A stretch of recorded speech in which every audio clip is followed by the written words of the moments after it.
ये circle represents करता है $1 मिलियन को। अब ये है $10 मिलियन और ये है $100 मिलियन और अब जो आप देख रहे हो ये है $1 बिलियन। रिलायंस इंडस्ट्री के चेयरमैन मुकेश अंबानी का नेटवर्थ इस नंबर से 82 गुना ज्यादा है। ये इतना बड़ा नंबर है कि इसके बारे में आप सोच भी नहीं सकते हो।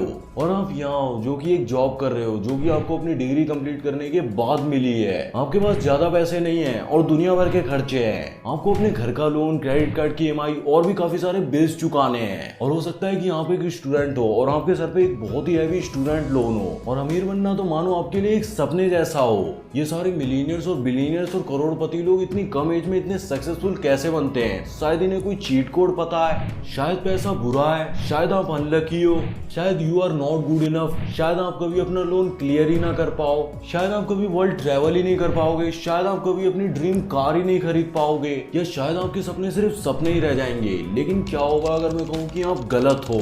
क्या होगा जब मैं कहूँ कि सक्सेसफुल बनना और ज्यादा पैसे कमाना उतना मुश्किल नहीं है जितना आप समझ रहे हो? इसीलिए आज की इस वीडियो में मैं आपको रॉबर्ट कियोसाकी द्वारा दिए गए कुछ प्रिंसिपल्स के बारे में बताऊंगा। तो वीडियो की शुरुआत में मैं आपको बता दूं कि ये एक मुश्किल रास्ता होगा और आप में से ज्यादातर लोग तो एंड लाइन तक पहुंच भी नहीं पाएंगे। बट ये वीडियो मैं उन लोगों के लिए बना भी नहीं रहा हूँ, बल्कि ये वीडियो मैं उन कुछ चुनिंदा लोगों के लिए बना रहा हूँ जो अपनी जिंदगी को बदल कर रख देने वाले हैं। इसलिए बने रहे वीडियो के एंड तक। 1923 में शिकागो के एजवाटर बीच होटल में एक ग्रुप ऑफ लीडर्स और बहुत बड़े बड़े बिजनेसमैन ने एक मीटिंग की। 25 साल के बाद वो सारे लोग बैंक करप्ट पाए गए। मेरे हिसाब से 1992 के मार्केट क्रैश की वजह से उन सारे लोगों ने अपने पैसे गंवा दिए। लेकिन जब आपके पास फाइनेंशियल नॉलेज होती है तो आप सिर्फ अपनी वेल्थ को बचा ही नहीं सकते, बल्कि साइमल्टेनियसली उसे ग्रो भी कर सकते हैं। आपने ये कभी नोटिस किया है कि कैसे लोग करोड़ों रुपए की लॉटरी जीतते हैं, फिर 5 साल बाद वो वैसे ही हो जाते हैं जैसे वो पहले थे? आई एम श्योर आपको KBC के करोड़पति सुशील के बारे में पता ही होगा, जिन्होंने करोड़ों रुपए जीते पर कुछ ही सालों बाद वो बैंक करप्ट हो गए। अब यहाँ पे प्रॉब्लम ये है कि लोग पैसे पर ज्यादा फोकस करते हैं, एजुकेशन और फाइनेंशियल लिटरेसी पर नहीं। लेकिन ये फाइनेंशियल लिटरेसी क्या होता है वो समझने के लिए आपको सिर्फ 3 स्टेटमेंट्स को समझने की जरूरत है। Number 1 income statement, number 2 balance sheet और number 3 cash flow. Income statement में बेसिकली 2 चीजें आती हैं। वो इनकम जो हमें जॉब करने से मिलती है और एक्सपेंसेस जो हमारे महीने के खर्चे होते हैं, जैसे आपके food, rent and bills etcetera. Balance sheet में आते हैं 2 कॉलम्स, एसेट्स और लायबिलिटीज। जो हमारी जेब में पैसा डाले वो एसेट और जो हमारी जेब से पैसा निकाले वो लायबिलिटी। एसेट्स जैसे कि रेंटल इनकम, फ्रेंचाइजीज, बिजनेस और शॉप्स एक्सेट्रा। और लायबिलिटीज जैसे कि car servicing charges, house maintenance charges, bills etcetera. और तीसरे नंबर पर है कैश फ्लो। कैश फ्लो अलग अलग लोगों के लिए अलग अलग होता है। मैं आपको इसे 3 एग्जांपल से समझाता हूँ। एक गरीब इंसान का कैश फ्लो कैसा होगा?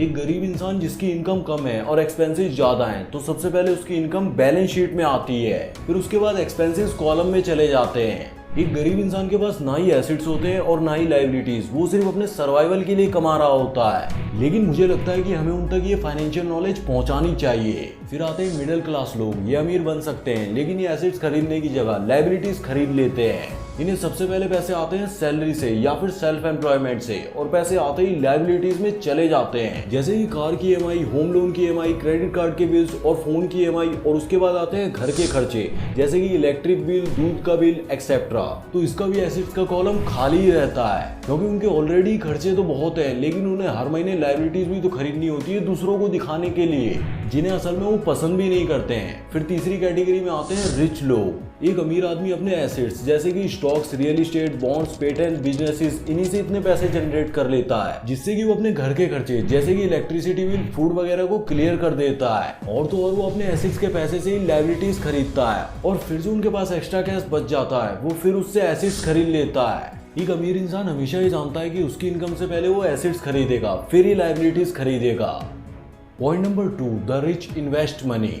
1876 में जब सर अलेक्जेंडर ग्राहम बेल ने टेलीफोन को पेटेंट कराया, तब उन्हें एक्सट्रीम हाई डिमांड की वजह से बहुत सी प्रॉब्लम्स फेस करनी पड़ रही थी। लोग टेलीफोन्स की डिमांड किए ही जा रहे थे, पर उनके पास इतने टेलीफोन्स की सप्लाई ही नहीं थी। तो फिर वो विलियम मॉर्डन के पास गए, जो उस टाइम की सबसे बड़ी यूनिकॉर्न कंपनी वेस्टर्न यूनियन के प्रेसिडेंट थे।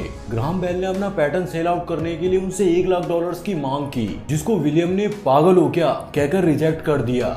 इसके बाद जो ग्राहम बेल की $80 मिलियन की जो कंपनी बनी, उसे देखकर विलियम को ये रियलाइज हुआ कि उनसे कितनी बड़ी गलती हो गई। अगर वो टेलीफोन का पेटेंट खरीद लेते तो क्या ही हो जाता। इसीलिए हमेशा याद रखना कि it's not the smart who get ahead but the bold. ज्यादातर लोग ऐसे ही करते हैं, वो अपने पैसे को लेकर बहुत सिक्योर खेलते हैं क्योंकि उन्हें लगता है कि अगर वो रिस्क लेंगे तो उनके पैसे डूब जाएंगे। और इस डर को हराने के लिए आपको अपनी फाइनेंशियल IQ हाई करनी चाहिए ताकि आप अपनी डेस्क जॉब छोड़ सको और अपने बिजनेस आइडियाज से $1 मिलियन कमा सको। आज से 400 साल पहले हम जमीन को एसेट मानते थे, जिसके पास जितनी ज्यादा जमीन वो उतना ही अमीर। लेकिन इंडस्ट्रियलाइजेशन होने की वजह से लोग फैक्ट्रीज और ऑफिसेज को अपना एसेट मानने लगे।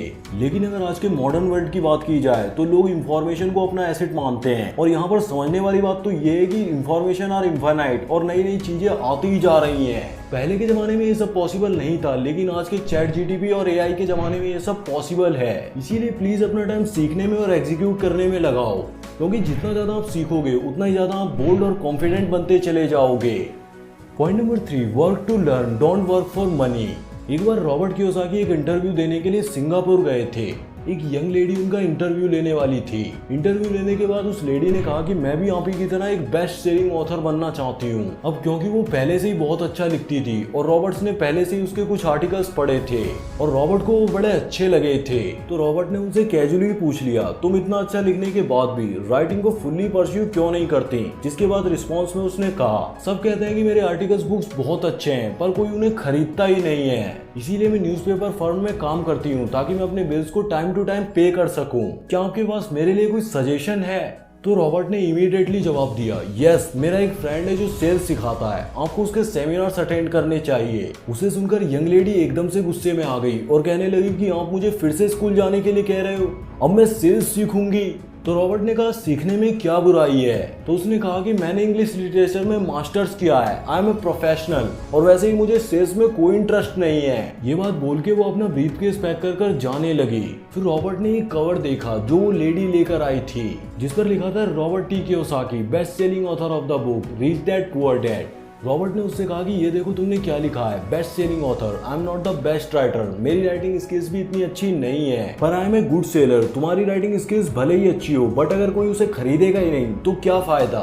और आखिर सेल्स सीखने में बुराई क्या है? ये सुनकर उस यंग लेडी की आंखें खुली की खुली रह गई। रॉबर्ट कहते हैं कि आज हमारे पास बहुत ही ज्यादा टैलेंटेड और एजुकेटेड लोग हैं, पर मैं बहुत बुरा फील करता हूँ उन लोगों के लिए जो इतने ज्यादा टैलेंटेड होने के बाद भी बहुत कम पैसा कमाते हैं। पर ऐसा इसीलिए क्योंकि वो लोग सिर्फ इसीलिए काम करते हैं ताकि वो पैसा कमा सके। लेकिन अगर आपका ऑब्जेक्टिव सिर्फ पैसा कमाना ही होगा तो आप अपनी स्किल्स पे मास्टरी कैसे कर पाओगे?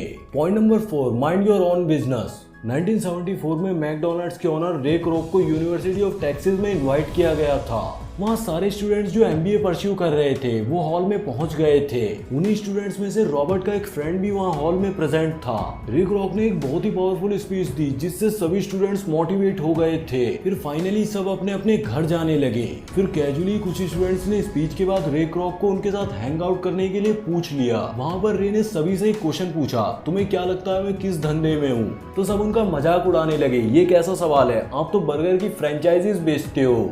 तो रे ने कहा, मैं बर्गर बनाने के धंधे में नहीं हूँ, बल्कि एक्चुअली में मैं रियल एस्टेट के धंधे में हूँ। मेरा फोकस सिर्फ बर्गर बेचने में नहीं है, बल्कि मेरा फोकस बर्गर की फ्रेंचाइजीज देकर सभी specific businesses of real estate को एक्वायर करने में है। और रॉबर्ट का फ्रेंड जो रे रॉक से क्वेश्चन पूछ रहा था, आज उसका कार वॉशिंग का बिजनेस है। वो सिर्फ कार वॉशिंग करने पर फोकस नहीं करता, बल्कि वो कार वॉशिंग के नाम पर ज्यादा पीसेज ऑफ रियल एस्टेट को एक्वायर करने पर ध्यान देता है। इसीलिए दोस्तों हमेशा अपना फोकस एसेट्स एक्वायर करने पर ही रखो। तो वीडियो के एंड में मैं आपको बस इतना ही कहूंगा कि start minding your own business, keep your day time job, but start buying real assets, not liabilities.